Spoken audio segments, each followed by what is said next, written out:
Hello guys, আমরা আজকে আসছি রানা ইকো পার্কে। আজকে রানা ইকো পার্কে কী আছে, কোথায় কী আছে সব কিছু দেখাবো। টিকিটের মূল্য আপনারা দেখতে পারতেছেন 60 টাকা পিস। ওই জন্য আমরা চলে গেলাম টিকিট নিতে সরাসরি। টিকিট কাউন্টারে যাই, কাউন্টার থেকে টিকিট নিলাম। 60 টাকা পিস নিচে, আগে টাকা আমরা দিয়ে রাখছি। টিকিটটা নিয়ে গেট দিয়ে ঢুকলাম, ঢুকে এক কাকু বসেছিল, কাকুর কাছে আমরা টিকিটটা দিয়ে দিলাম। টিকিট কাউন্টারে টিকিটটা দিয়ে আমরা সোজা হাঁটা ধরলাম। হাঁটার পর দেখা যাচ্ছে এখানে গোল চক্করের মতন কিছু একটা দেখা যাচ্ছে, ওই জন্য দেখলাম বাট তার সাইডে ঘুরে দেখবো।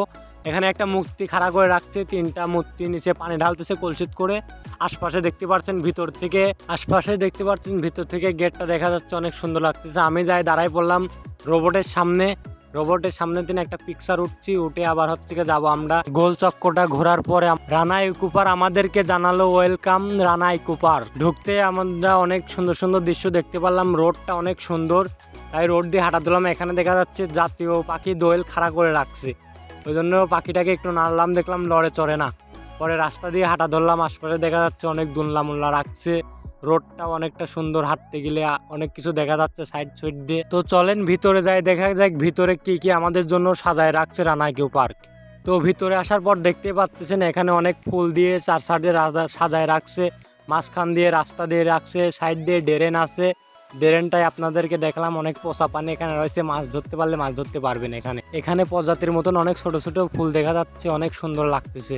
তারপর আমি উঠে পড়লাম ওর উপরে, ওখানে যাই বসবেন, ছবি তোলা অনেক সুন্দর লাগবে ছবিগুলা। পিছনে বেড়া আছে, ওখানে গোল চক্করের মতনই, মাঝখানে 4 সাইড দিয়ে পানি। এখানে অনেক সুন্দর করে রেখে রাখছে বড় করে রানা ইকো পার্ক, অনেক দারুণ লাগতেছে, ভিউটা অনেক সুন্দর। আমি বলবো 100 আপনারা কি বলবেন কমেন্টে জানাবেন। এই স্লিপটা দেখে আমার ছোটবেলার কথা মনে পড়লো, ওই জন্য স্লিপের উপরে লাফ দিয়ে উঠে নিজে একটা স্লিপ মারলাম, মাজায় ব্যথা লাগছে। তো ভাবলাম এখন অনেক ওজন হয়েছে, ওই জন্য আর কি অনেকটা ব্যথা লাগতেছে। তারপরে রওনা দিলাম লাপের ভিতর দিয়ে। ওই সাইডে আবার দেখা যাচ্ছে দুইটা বাঘ বসে আছে। তার এই সাইডে আবার দেখা যাচ্ছে ডাইনোসর, অনেকটা মুখ খাড়া করে রাখছে, অনেকটা ভিউ সুন্দর লাগতেছে। চারিদিকে সবুজের ভিতরে আমরা আবার দেখা যাচ্ছে আশপাশে কাপলও বসে আছে। কি বলবো, আমাদের কপালে তো কাপল হওয়ার মতন আমাদের যোগ্যতা না। ড্রাগনের সামনে এসে আমার ড্রাগনের মতন হইতে মন চাইলো, ওই জন্য ড্রাগনের সাথে একটু ফাজলামো করে আমরা চলে আসলাম। তারপরে লাভের মাঝখান দিয়ে হাঁটা ধরলাম, চারদিকে লাভের করছি, অনেকটা সুন্দর লাগতেছে।